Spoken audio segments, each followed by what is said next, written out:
하루 또 삶의 터전에서 믿음으로 살아가셨을 텐데요. 또 예배드리는 가운데 하나님 주시는 또 은혜와 또 힘을 얻는 귀한 시간 되기를 소망합니다. 야고보서 말씀으로 온전함을 향하여 말씀 함께 나누도록 하겠습니다. 야고보서는 신약 성경의 다른 책들과 달리 그렇게 교회사 가운데 주목받던 책은 아니었습니다. 왜냐하면 신약 성경의 대부분의 책들이 그리고 그 책들에서 발견되어지는 것이 믿음의 강조일 텐데, 야고보서에서는 상대적으로 그것이 조금은 약해 보이고 믿음보다는 행위를 더 강조하는 느낌이 다분히 있었기 때문입니다. 믿음을 강조했던 종교개혁 시대에는 더욱더 야고보서를 외면했죠. 종교개혁자인 마틴 루터는 야고보서를 지푸라기 서신이라고까지도 말을 했습니다. 그러나 이 야고보서를 신앙, 곧 믿음과 삶의 연결, 신앙과 행위의 일치의 관점에서 읽게 된다면 오늘을 살아가는 그리스도인들에게 있어서, 또한 우리에게 있어서 반드시 읽어야 할 중요한 책임을 우린 알 수 있게 되는 것이죠. 오늘 본문 말씀 1장 1절 말씀 함께 보도록 하겠습니다. 1절 말씀 보면 수신자와 발신자가 기록되어져 있는데, 하나님과 주 예수 그리스도의 종 야고보는 흩어져 있는 12지파에게 문안하노라. 야고보서의 저자를 전통적으로 예수님의 형제 야고보로 보고 있습니다. 당시 야고보는 초대교회의 리더십을 발휘하고 있었던 영적인 지도자였고요. 그가 야고보서의 편지를 쓰므로 당시 교회가 들어야 할 하나님의 메시지를 전하고 있습니다. 그리고 1절 말씀을 보면 수신자로 흩어진 12지파다라고 언급합니다. 여기서 흩어져 있다라는 것은 이스라엘의 국경 지역을 넘어선 이방 땅에 살고 있는 사람들을 말하고 있습니다. 그리고 야고보는 흩어져 있는 이 수신자들을 향하여 12지파라고 언급하고 있는데요. 12지파는 문자 그대로 보면 이스라엘 민족, 유대 민족을 지칭합니다. 그렇기 때문에 야고보서의 1차 수신자는 해외에 흩어진 이방 땅에 살고 있는 디아스포라 유대인들로 볼 수 있는 것이죠. 그런데 이것을 조금 더 영적인 의미에서 확장하고 해석하고 적용하면 야고보서의 수신자는 혈통적 유대인들 뿐만 아니라 예수 그리스도를 믿어 구원받은 영적인 아브라함의 후손, 하나님의 자녀된 교회가 될 수 있는 것입니다. 즉 하나님 나라의 백성들, 그들이 모여 이룬 그리스도의 피로 사신 그러한 교회가 야고보서의 수신자임을 우리는 알 수 있는 것이죠. 그러니 교회인 우리는 더욱더 야고보서가 전하고 있는 교훈과 메시지를 가슴 깊이 듣고 새길 필요가 있는 것입니다. 야고보서를 쓸 당시에 많은 교회가 이방의 땅에 흩어져 있었습니다. 이방의 문화와 세속적 환경에서 교회가 세워지고 존재했습니다. 당시의 교회는 세상 속에서 주 예수 그리스도를 향한 신앙의 고백을 하며 또 그 신앙을 지키는 것이 매우 어려운 상황이었습니다. 죄로 어그러진 이 세상 속에서 믿음의 공동체를 이루며 살아가는 것이 결코 쉬운 것은 아니었던 것이죠. 믿음을 지키기 어려웠습니다. 동시에 오늘 사는 우리의 모습들도 비슷한 것입니다. 이 세상 한복판에서 신앙을 지키는 것이 또한 여간 만만한 일이 아닌 것이죠. 신앙과 삶의 일치의 모습을 보여주기보다는 신앙과 삶이 삐그덕거리며 어긋나는 모습들을 때론 우리의 모습들 가운데서 많이 발견하게 됩니다. 그러나 그럼에도 불구하고 야고보서는 세상 속에서 존재하고 있는 교회를 향해 한 가지를 분명하게 강조하며 메시지를 전하고 있는데, 그것이 바로 4절 말씀입니다. 4절 말씀 우리 함께 한 목소리로 함께 같이 읽도록 하겠습니다. 4절 말씀 함께 읽겠습니다. 인내를 온전히 이루라. 이는 너희로 온전하고 구비하여 조금도 부족함이 없게 하려 함이라. 아멘. 무엇을 강조하며 메시지를 전하고 있냐면, 세상 속에 있는 교회를 향하여 너희는 온전해야 한다라고 말하고 있습니다. 온전하고 구비하여 라는 이 상태, 조금도 부족함이 없는 이 상태, 이것은 다 무엇인가가 채워진 상태이죠. 그래서 더 무엇인가를 채울 필요가 없는, 부족함이 전혀 없는 상태를 말합니다. 믿음의 거센 도전과 유혹이 있는 이 세상 속에서 하나님은 교회에게 온전해라 라고 말씀하고 있는 것입니다. 주 안에서 성숙하며 삶의 자리에서 이러한 모습들을 추구해야 한다는 것을 우리 가운데 분명하게 도전하고 있다라는 것입니다. 교회가 온전함을 구비하게 된다라면, 하나님 주시는 그 성숙함으로 자라가게 된다라면, 이 어두운 세상 속에서도 하나님의 영광을 빛으로 비출 수 있게 되어지고, 그리고 우리의 모습들을 통해서 교회가 또한 하나님의 영광이 드러나게 된다라는 것입니다. 야고보서를 통해 신앙의 온전함을 이루며 그 온전함을 보여주는 교회로 회복되어지기를 간절히 바랍니다. 그렇다면 온전함을 향하여 가는 과정 두 가지, 어떤 것들이 있을까요? 본문 말씀을 통해 두 가지를 살펴보면, 첫 번째로는 시련의 과정을 통과해야 합니다. 2절 말씀을 보면 2절에서 이렇게 이야기하죠.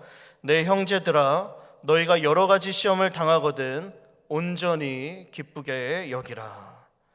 야고보서는 먼저 우리에게 한 가지를 전제하길, 여러 가지 시험을 당하게 될 것이다 라고 말을 합니다.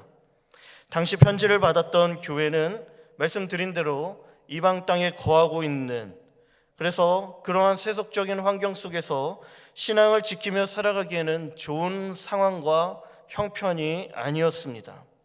우상 숭배의 문화가 가득했고 향락과 음란, 쾌락이 가득했던 곳이죠. 이러한 곳에서 신앙을 지키려 할 때 교회가 마주해야 할 여러 가지 시험들이 있다 말씀하고 있습니다. 성경 속에서 시험을 크게 두 가지로 나눌 수 있는데요. 첫 번째는 욕심과 정욕으로 인한 시험이 있습니다. 그래서 그 시험을 유혹이라고 말할 수 있죠. 영어로 보면 temptation 또는 trial이라고도 말할 수 있습니다. 우리는 이러한 세상 속에서 유혹에 쉽게 노출되어 살아갑니다. 세상 속에서 시험과 이러한 시련을 마주하게 될 것이다 라고 분명하게 사도가 이야기하는 것이죠. 우리가 사는 세상에 죄가 들어옴으로 말미암아 이 세상은 하나님의 창조 질서가 깨어졌습니다. 결국 우리가 사는 세상은 거짓과 죄, 유혹이라는 강력한 구조가 형성된 것이죠. 하나님의 다스림의 통치의 원리가 사라져버린 채 죄가 통치하는 그러한 구조가 우리가 살아가는 세상이다라는 것입니다. 그렇게 세상 속에서 살게 되면 거짓은 일상이 되어지고 부조리가 상식이 되며 남들의 일탈과 비합리적인 권력은 우리를 유혹하는 것이죠. 육신의 정욕과 안목의 정욕, 이생의 자랑을 추구하며 살아가게끔 우리를 만들어 버린다라는 것입니다. 죄를 지으면서도 죄가 죄로 느껴지지 않게 되어지는 것이죠. 괜찮아지고 당연해지고, 그렇게 우리는 이 죄를 지으면서도 더 큰 죄를 더 쉽게 짓게 되어지고 쾌락을 즐기며 인생을 허비하게 된다라는 것입니다. 이것이 우리가 사는 세상이고 세상 속에서 살아갈 수밖에 없는 우리의 인간의 본연의 실체라는 것을 말해주고 있다라는 것이죠. 이러한 인생을 잘 묘사한 소설이 있습니다. 괴테의 희극 소설이죠. 파우스트라는 소설입니다. 이 책에 등장하는 파우스트는 모든 학문에 통달할 만큼 매우 뛰어난 인물로 그려지고 있습니다. 그런데 그러한 파우스트를 넘어뜨리기 위해 악마로 등장하고 있는 메피스토펠레스가 신과 내기를 하죠. 여러 많은 유혹 가운데 과연 그가 넘어질 것이냐 아닐 것이냐, 유혹을 할 때 넘어질 것이다 말하며 신과 내기를 하고 파우스트에게 나타나 온갖 술수와 환상을 동원하며 모든 쾌락과 향락을 경험해 줄 것을 약속해 줍니다. 그 대신에 나에게는 내가 그 모든 쾌락과 향락을 줄 테니 너는 나에게 영혼을 팔아 나중 저 너머의 세상 속에서 나의 종이 되어야 한다라는 계약을 맺게 되는 것이죠.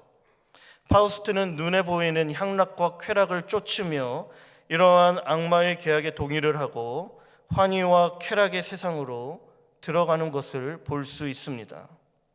이러한 파우스트의 내용이 우리의 영혼이 얼마나 죄악으로 죽어가고 있고 또한 사단의 손아귀에 들어가고 있음에도 불구하고 그곳에서 헤어나올 수 없는, 오히려 더 세상의 정욕과 유혹 앞에 속수무책으로 넘어지고 있는 그러한 우리의 모습들을 적나라하게 보여주고 있는 것이죠. 마치 불꽃을 향해 돌진하고 있는 하루살이처럼 죽을지도 모른 채 그럼에도 불구하고 그 빛을 향하여 돌진하고 있는 그러한 모습처럼 죽음의 길로 달려가는 것이 바로 우리의 모습일 수 있다라는 것입니다. 그렇게 희극의 주인공 파우스트는 다른 사람이 아닌 것이죠. 바로 우리의 모습인 것입니다. 여러 많은 유혹과 죄 앞에서 쾌락과 정욕을 선택할 때가 너무나도 많이 있습니다. 이처럼 감당하기 어려운 세상의 유혹과 이러한 시험이 우리 앞에 있음을 성경은 이야기하고 있다라는 것이죠. 두 번째로 또 다른 성격의 시험이 있음을 우리 가운데 이야기해주고 있는데 바로 믿음의 시련과 연단입니다. 영어로 보면 테스트인 것이죠. 3절 말씀입니다. 이는 너희 믿음의 시련이 인내를 만들어내는 줄 너희가 알미라.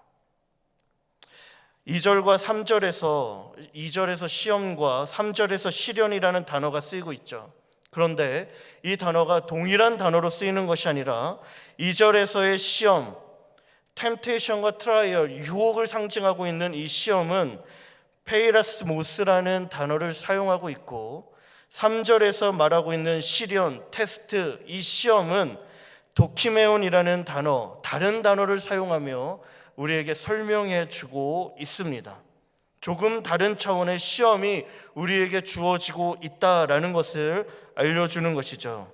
특별히 3절에서 쓰이고 있는 이 믿음의 시련에 쓰인 단어는 화폐를 공정할 때 사용하는 도키모스라는 단어에서 파생된 단어입니다. 당시 로마가 화폐를 만들 때 10가지가 넘는 공정 작업을 거쳤습니다. 연단의 과정을 마친 후에 면밀히 검토하게 되는 것이죠. 금속이 화폐가 되어지는 이 작업 가운데 마침내 마지막 테스트를 하고 난 이후에 완전히 불순물이 제거된 상태라 인정받게 되어지면 화폐로서의 가치가 있다 하여 황제의 실링이 찍히게 됩니다. 이 황제의 실링이 찍힐 때 비로소 금속이 아니라 화폐의 가치를 가지게 된다라는 것이죠. 연단의 과정을 통하여 불순물이 완전히 제거된 그 상태가 온전한 가치를 지니는 화폐가 된다라고 말하고 있다라는 것입니다. 인정된 것, 이러한 연단의 과정 속에 이러한 시련이라는 단어가 사용되고 있는 것인데, 그런데 이러한 단어가 디모데후서 2장 15절에서도 동일하게 사용되고 있습니다. 우리 디모데후서 2장 15절 함께 같이 읽도록 하겠습니다.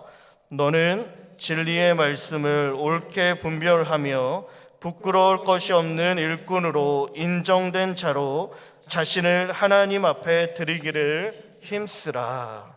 아멘.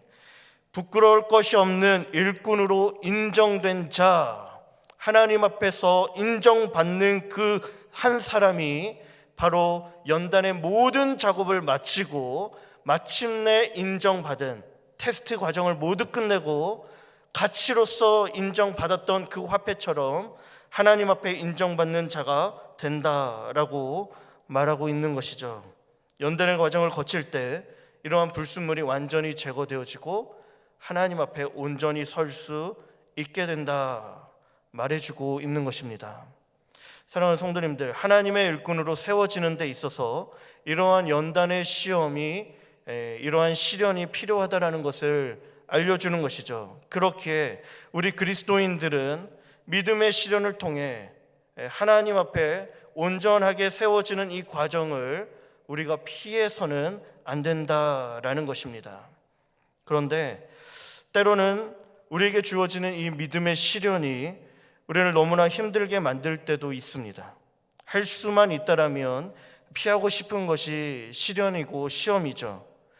우리에게 주어지는 이 믿음의 시련 앞에 우리는 고통스럽다라고 이야기하고 힘들다라고 말할 때가 있는 것이죠.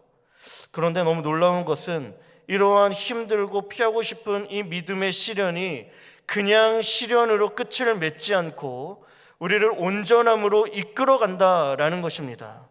우리에게 허락되어진 주어진 이 시련에는 허락하신 분의 분명한 목적과 계획이 있다라는 것을 계속적으로 우리 가운데 이야기해주고 있다라는 것이죠. 야고보서에서는 시험의 샘플로 욥의 인내를 이야기합니다. 욥의 고난에 대해 우리는 이미 잘 알고 있는데 이 고난을 허락해 주신 하나님께서는 분명한 목적을 가지고 있었다라는 것이에요. 야고보서 5장 11절 말씀을 보면 너희가 욥의 인내를 들었다라고 이야기를 하면서 주께서 주신 결말을 보았다라고 말하고 있습니다. 이러한 인내를 허락해 주시는 하나님께서 이 인내의 마지막 끝에 분명히 가지고 계신 계획과 목적이 있다라는 것을 말씀해 주고 있는 것이죠. 하나님의 이러한 시련은 마침내 욥의 고백을 통해서 완성이 되는데 우리가 잘 알고 있는 고백이 있습니다. 욥기 42장 5절 말씀인데 이렇게 고백을 하죠. 내가 주께 대하여 귀로 듣기만 하였사오나 이제는 눈으로 주를 배움나이다. 아멘. 얼마나 귀한 고백입니까? 이전에는 하나님을 알 때 하나님을 아는 지식의 수준이 제한적이었고 풍성하지 못하였으나 오히려 시련을 통하여 욥은 내가 그 전능하시고 위대하시고 광대하신 그가 어떠한 분이신지를 이제 마침내 눈으로 보험나이다 라고 말을 하기 시작한다는 거예요. 이전에 다 알지 못했던 그 하나님을 마침내 내가 경험했던, 마주했던, 회피하고 싶었지만 너무나 고통스럽고 힘들었지만 그 시련으로 말미암아 하나님을 더 알게 되었고 그 하나님을 만나게 되었고 그 하나님을 발견할 수 있게 되었다 말하게 된다라는 것입니다. 어느새 그 고통스러웠던 그 시련이 온전함의 자리까지 이끌어 주었다라는 사실입니다. 이처럼 시련은 우리 안에 있는 모든 불순물을 빼주고 깨끗하게 연단된 모습으로 새롭게 해주죠. 하나님을 알게 해주는 겁니다. 하나님을 아는 지식에까지 온전하게 성숙한 자리로 우리를 이끌어 주시는 것, 이것이 바로 시련을 허락해 주신 하나님의 목적인 줄 믿습니다. 사랑하는 성도님들, 우리 성도님들께서는 이전에 경험했던 마주했었던 시련들은 어떤 것들이 있었습니까? 마주하고 싶지는 않았고 피하고 싶었지만 그러나 우리를 온전함으로 이끌어 주었던 이전에 그 경험했던 시련들은 어떤 것들이 있었습니까? 만일 우리가 이 시련이 우리를 온전함으로 이끌어주는 하나님의 통로임을 깨달을 수만 있다라면 지금 우리가 마주하고 있는 시련을 대하는 우리의 태도를 바꿀 수 있다라는 것이죠. 그렇게 성경은 우리를 향하여 너희가 여러 가지 시험을 당하거든 기쁘게 여기라 도전하고 있는 것입니다. 때론 우리 앞에 놓여있는 이 시련의 과정이 아픔이 있고 눈물이 있고 그래서 통과하기가 만만치 않지만 이 시련을 향한 시각과 관점을 바꾸고 이 시련이 우리를 온전함으로 이끌어 줄 것을 기대하며 주님과 함께 동행하는 우리 성도님들 모두가 되기를 간절히 소망합니다. 두 번째로는 마주한 시련 속에서 우리가 인내해야 합니다. 온전함을 향하여 가기 위해 시련의 과정을 거쳐야 하는데요, 이 순간 꼭 필요한 것이 인내임을 알려주고 있는 것이죠. 우리 3절과 4절 말씀 우리 함께 한 목소리로 같이 읽도록 하겠습니다. 시작. 이는 너희 믿음의 시련이 인내를 만들어내는 줄 너희가 알미라. 인내를 온전히 이루라. 이는 너희로 온전하고 구비하여 조금도 부족함이 없게 하려 함이라. 아멘. 말씀하기를 인내는 믿음의 시련을 견디는 힘이라고 말해줍니다. 인내는 믿음의 시련을 잘 통과할 수 있는 비결이죠. 그리고 마침내 우리를 온전함으로 이끌어주는 힘이 된다 말합니다. 야고보서는 계속해서 욥의 시련과 인내를 우리 가운데 이야기하며 인내하는 자가 복되다 말해주고 있는데요. 다시 한번 5장 11절 말씀을 보면 보라 인내하는 자를 우리가 복되다 하나니 너희가 욥의 인내를 들었고 주께서 주신 결말을 보았거니와. 그 다음이 중요한 것인데요. 주는 가장 자비하시고 긍휼히 여기시는 이시니라. 너무 놀라운 사실이 무엇이냐면 인내하는 자가 복되다 말해주고 있는데 이 인내하는 과정 속에 반드시 나타나는 한 가지의 현상, 발견할 수 있는 것이 있다 이야기해 주는 것입니다. 그것이 바로 우리를 향한 하나님의 자비하시고 우리를 향한 긍휼하심이다라는 사실입니다. 성도님들, 고난 앞에 서 보셨을 것입니다. 아니 지금 서 계십니까? 고난의 현장 속에 머물게 되어지면 마치 이러한 시련이, 고난이 형벌처럼 느껴질 때가 있는 것이죠. 고통의 시련 속에 하나님의 사랑은 온데간데 없고 하나님은 없는 것처럼 느껴질 때가 많이 있습니다. 그 고난을 당할 때라면 고난으로 말미암아 주변에 있는 사람들로부터 조롱과 조소를 들을 때가 있는 것이죠. 가장 가까운 사랑하는 가족들로부터도 내가 믿는 하나님이 어디 있느냐라는 말도 들을 수 있는 것입니다. 그만큼 고난 속에서 인내란 쉬운 것이 아닌 것입니다. 그런데 너무 놀라운 것은 성경이 우리 가운데 말해주고 놀라운 신비와 비밀인데요. 고난의 한가운데 머물며 그곳에 서 있게 되어지면 우리를 향한 하나님의 한없는 자비와 긍휼을 경험하게 된다라는 것입니다. 고난의 한복판, 철저하게 우리 자신이 부정되어지는 곳이죠. 우리의 힘과 능력이 사라지는 곳입니다. 우리의 의가 없어지고 우리가 할 수 있는 것이 아무것도 없는 철저하게 우리의 약함만이 드러나는 비참한 순간, 비참한 곳이죠. 그러나 그 순간 우리의 약함이 극대화되어질 때 우리에게 부어지는 하나님의 자비하심과 긍휼은요, 그러한 하나님의 강함은 더 풍성하게 임하게 된다는 사실들을 우리는 발견하게 된다는 것이죠. 우리의 약함이 드러나는 순간이지만 오히려 그 약함을 뒤덮는 하나님의 자비와 긍휼이 더 풍성하게 부어짐을 우리는 발견하게 되는 것입니다. 우리의 약함을 인정할 수밖에 없는 그 순간 하나님의 능력이 경험되어지는 것입니다. 우리를 향한 주님의 자비와 긍휼, 우리의 연약함을 감싸 안아주는 것이죠. 온전함이 이룰 수 있도록 우리를 인내하게 해주고 우리를 일으켜주는 힘이 공급되어진다라는 것입니다. 그러니 성도님들, 고난 중에 하는 그리스도인들의 인내는 무엇이냐? 억지로 짜내고 짜내서 버티고 버텨서 하는 인내가 아니라 나는 넘어지고 쓰러질 수밖에 없지만 그런 나약한 존재이지만 그 순간 임하는 하나님의 은혜로 지금의 고난과 아픔을 인내하게 된다는 거예요. 눈에 눈물이 흐르고는 있지만 그 눈의 눈물을 닦아주시는 아버지의 은혜로 일어나게 된다라는 것이죠. 인내는 철저하게 주어지는 것입니다. 시련 한복판에 함께 하시는 하나님의 사랑과 은혜로 위로받고 힘을 얻어 시련을 이겨내는 것, 이것이 성경이 말하는 인내의 의미인 것이죠. 우리 성도님들, 지나온 삶에 마주했던 그 시련들 어떻게 이겨내셨습니까? 어떻게 인내하셨습니까? 우리에게 능력이 있어서요?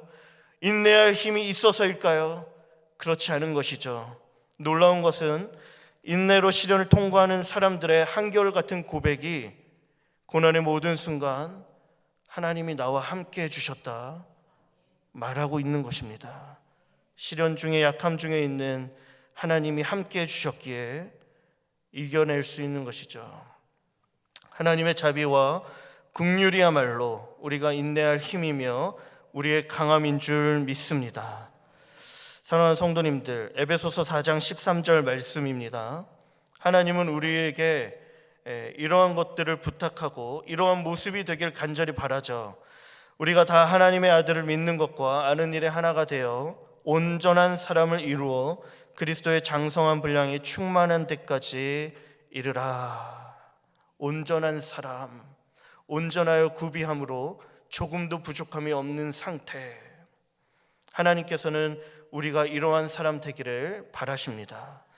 이 성숙함, 온전함은 무언가 대단한 능력을 갖추었기에 이룰 수 있는 것을 의미하는 것이 아닙니다. 시련과 인내의 과정을 통과하면서 나는 부정되어지고 철저하게 예수 그리스도만 드러나는 것, 내 힘과 내 자랑, 내 의는 아무 효력 없음을 깨닫고 내가 의지했던 세상 자랑, 능력들, 그 모든 것들은 다 하나님 앞에 내려놓으며 오직 하나님의 은혜만 붙잡는 것, 하나님의 은혜와 사랑에 붙들려 우리의 삶을 기꺼이 하나님 앞에 내어드린 상태가 온전함에 이른 상태다라는 것입니다. 사랑하는 성도님들, 이것이 바로 오늘을 살아가야 하는 우리 그리스도인들의 모습인 줄 믿습니다. 약함을 고백하면서도 오직 유일하게 의지할 분임은 주님밖에 없음을 고백하며 주님의 통치 아래에서 하나님의 뜻을 이루어 가기를 간절히 소망합니다. 우리가 그렇게 온전함을 향해 나아갈 때 시련과 인내의 과정이 있겠지만 오히려 풍성하게 부어주시는 하나님의 은혜와 사랑으로 하나님 앞에서 성숙해지고 온전함에 이르는 놀라운 모습 되어질 줄 믿습니다. 기도드리겠습니다.